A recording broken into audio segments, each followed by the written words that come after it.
Spécial de l'info, championnat national de VTT FSGT en direct depuis le complexe sportif de l'Europe à Elancourt. Dernière émission de l'année, de la saison sur Sensation. Nous sommes en direct du complexe sportif Europe à Elancourt. Elancourt où se déroule ce week-end le championnat national de VTT FSGT. Un nouvel invité m'a rejoint au plateau.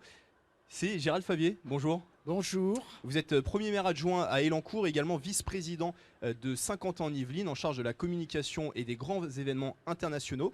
Première question, accueillir ce championnat national sur le territoire d'Elancourt et de Saint-Quentin, qu'est-ce que ça représente ? Eh bien, pour nous, c'est déjà un honneur d'accueillir une épreuve nationale FSGT, surtout sur ce territoire de la colline d'Elancourt, qui est un terrain qui se prête bien à ce genre d'épreuve. 230 mètres, un beau dénivelé. Le point culminant d'Île-de-France. Le point culminant d'Île-de-France, effectivement. Et d'après les compétiteurs, l'épreuve est difficile. Ça veut dire qu'on a réellement un terrain bien adapté à ce genre d'épreuve. D'être partenaire sur cet événement, c'était une évidence ? Oui, vous savez que Saint-Quentin-en-Yvelines est devenu en quelque sorte la capitale du cyclisme. Après les championnats du monde sur piste de 2015, nous accueillons donc ce week-end ce national de VTT FSGT. Et puis, en octobre de cette année, nous aurons à nouveau une très belle épreuve, les championnats d'Europe de piste au Vélodrome national. Donc Saint-Quentin en Yvelines s'affirme de plus en plus comme un centre de compétition de cyclisme. Et puis, vous savez, comme nous, on espère que la France obtiendra les Jeux Olympiques en 2024. Et à ce titre-là, Saint-Quentin en Yvelines est retenu pour les épreuves olympiques de cyclisme, tant sur piste que sur BMX et aussi en VTT. 5 épreuves en tout, oui, c'est ça ? 5 épreuves, oui, 5 épreuves. Alors, pour nous, ce week-end est en quelque sorte un test intéressant pour ces futures compétitions olympiques. Et je crois que nous aurons les Jeux Olympiques, j'en suis intimement convaincu, et nous aurons des épreuves magnifiques sur cette colline d'Elancourt. Alors vous l'avez dit, place importante du cyclisme, plus généralement place importante également du sport. C'est l'une des valeurs, on peut dire, fondatrices de l'agglomération. Pourquoi miser sur le sport ? Oui, vous avez tout à fait raison. Aujourd'hui, j'ai la tête effectivement au cyclisme, mais nous avons simultanément l'Open de golf qui se déroule au Golf National. C'est vraiment incroyable que nous ayons des épreuves de cette importance. Alors, pourquoi miser sur le sport ?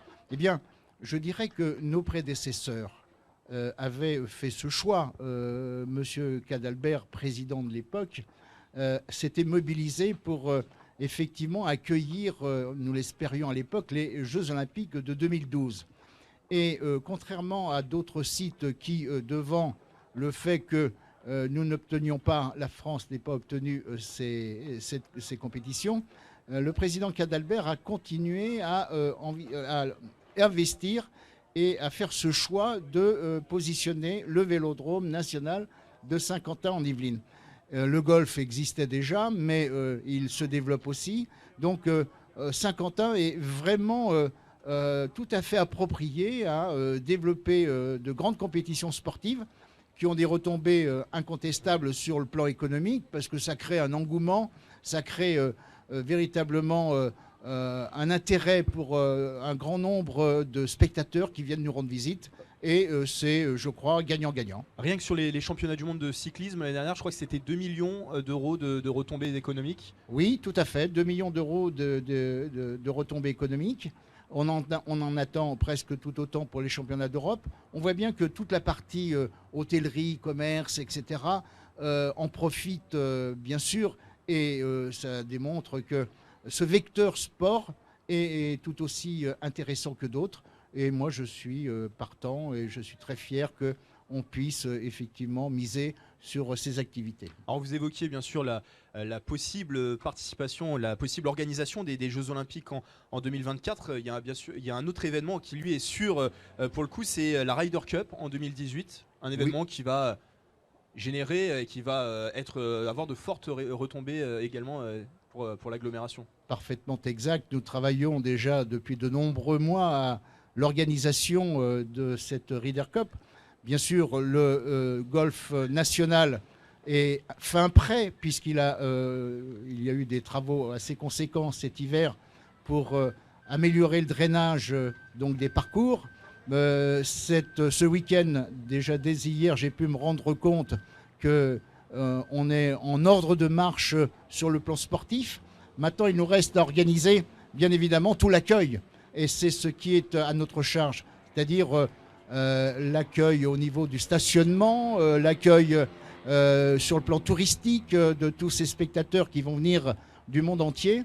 Et là, ça va être un événement extraordinaire puisque la Ryder Cup est classée comme le 3e événement mondial en matière de sport après le foot et puis le Tour de France.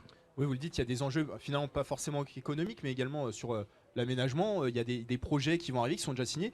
La ligne 18, il y a également un pôle multimodal à Saint-Quentin qui va voir le jour. Oui, alors la ligne 18, qui est un élément qui est indispensable pour accueillir toutes ces épreuves. Nous comptons beaucoup sur sa mise en place.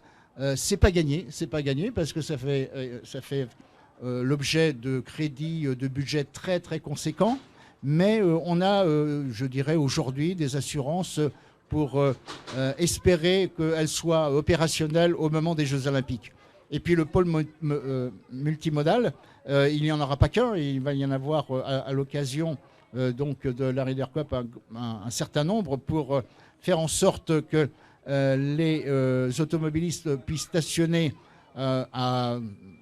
relativement proche du golfe national, mais on ne peut pas bien évidemment concentrer tout le stationnement puisqu'on prévoit entre 60 et 70 000 spectateurs par jour.